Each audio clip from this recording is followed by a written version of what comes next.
I greet you in Jesus' precious name. It is Thursday morning, the 7th of December, 2023, and this is your friend Angus Buchen with a thought for the day.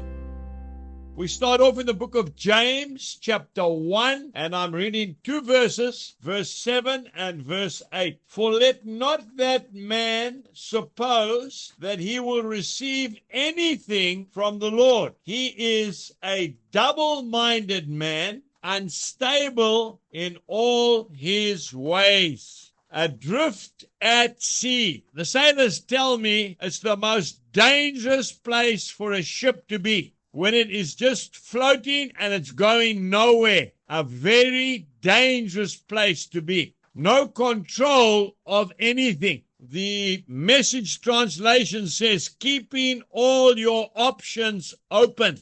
You can't please everybody, because if you try to do that, you are going to end up pleasing nobody. What do they say? You can't have your cake and eat it.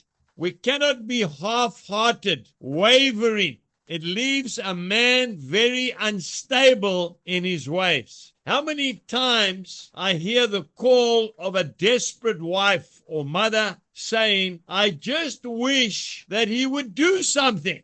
Come on, guys. You've got to make a decision. You can't sit on that fence. The ESV, the English Standard Version, says, a person who doubts God's goodness dishonors him. How would you feel if your little child came into the kitchen and said, Mommy, are we going to get any food to eat today? You say to her, darling, I've been feeding you for the last 10 years. Why are you doubting me? Well, that's exactly what we do with the Lord, don't we? We question God's goodness and His word to us. Once we have committed to the Lord, we must not pull back halfway. It doesn't matter how tough it gets. We've got to go through with our commitment. We have to go for it at all costs. I remember as a very young man, I was still single at the time, living in Central Africa. We'd go to the rugby club after a match, and all the young ladies would be there. And there was a young guy who used to walk in, and man, oh man, was he handsome?